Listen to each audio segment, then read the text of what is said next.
Je vais parler en tant que doyen. Les études médicales durent 12 ans. Ces 12 ans sont 12 ans de formatage et d'illusion. Il n'y a rien de scientifique, ni dans ce qu'ils apprennent, ni dans la prise de conscience de ce qu'est une démarche scientifique. Et en particulier l'obligation de vérifier ses sources, de critiquer les articles et documents publiés. Ça demande beaucoup de travail.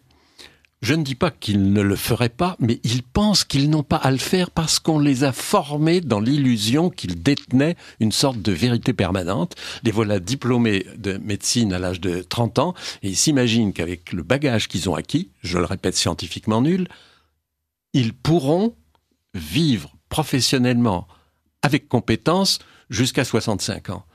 Il se trouve que j'ai fait une autre analyse, je ne suis pas le seul, mais je parle de mon expérience. Je passe tous les jours 3 à 4 heures à lire des grandes revues médicales internationales, malheureusement en anglais, ce qui ne facilite pas les choses de nos médecins français qui, le moins qu'on puisse dire, c'est qu'ils ne maîtrisent pas la langue. J'ai parlé tout à l'heure de prescrire, c'est une garantie chez les médecins, parce que c'est la seule revue française de langue française de qualité, mais il est clair que s'ils lisaient un peu plus la littérature médicale qu'ils ne le font, mais ils le font pas mais c'est pas par paresse. Ils ne le font pas parce qu'ils pensent qu'ils sont... J'appelle un cardiologue à propos des statines un jour, et il me dit son point de vue, je traite. Mais je dis, tu te bases sur quoi ? Tu as lu les papiers qui concernent les statines ? Il éclate de rire. Et il me dit, mais enfin, on est tous d'accord. Tout le monde est d'accord. Attends. Tout le monde est d'accord. Mais tu l'as entendu dire où ? Mais dans le dernier congrès, j'ai rencontré plein d'amis, on a pris un pot ensemble, tout le monde était d'accord. Voilà, c'est ça. Il y a, de la part des médecins, une illusion sur ce qu'ils savent. Une illusion sur la pérennité toute leur vie professionnelle du savoir acquis dans leur jeunesse. Tout est à revoir dans la formation des médecins, sur tous les plans, à la fois sur le plan des relations humaines avec leurs malades. La médecine, c'est pas une science, ou plutôt c'est une science sociale et psychologique autant que de sciences dures. Mais ils n'ont ni l'une ni l'autre des formations. Ils ont appris par cœur ce qui était considéré comme vrai au moment où ils l'ont appris, c'était déjà périmé en général, et ils vont vivre toute leur vie avec ça.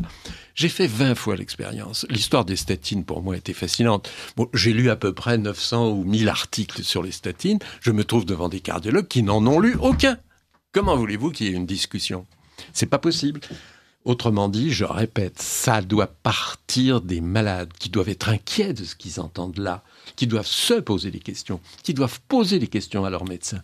Et les médecins généralistes sont des gens qui ont envie de servir et d'aider leurs malades et qui ont le moyen, s'ils le veulent, de remonter aux sources. Alors, petit à petit, l'un entraînant l'autre, on ne pourra pas continuer à avoir un État qui se conduit comme il le fait, qui rembourse des médicaments inutiles, qui fait comme si les 30 000 morts par an d'accidents thérapeutiques n'existaient pas, qui nous annonce qu'il va réduire encore les crédits de recherche, mais il va continuer à rembourser les médicaments au lieu d'utiliser cet argent-là pour financer de nouvelles recherches. Tout est à revoir. Comment un État responsable, comme devrait l'être le nôtre, accepte, depuis 30 ans, je me suis beaucoup battu sur ce plan avec mes collègues doyens, qu'il n'y ait aucune formation indépendante des médecins, qu'ils soient entièrement entre les mains des congrès, des séminaires, à Corfou, pas un Liétard en tout cas, ça c'est sûr. C'est clair, oui. Bon, on ne fait aucun effort pour les former. C'est pire en France qu'ailleurs, hein. C'est bien pire qu'en Grande-Bretagne, et c'est pire qu'aux États-Unis.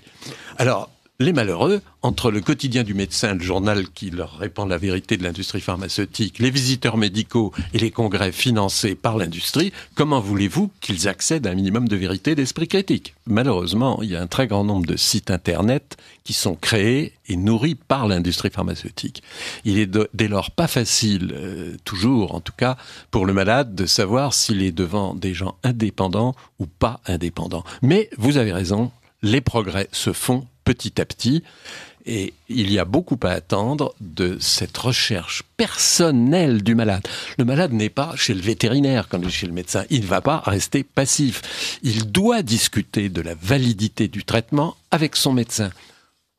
Je ne crois pas que les médecins se rebelleraient contre ça. Ça fait partie de la relation de confiance entre eux et leurs malades. Et une relation de confiance, ça se construit. Et ça se construit par le dialogue sur des questions importantes.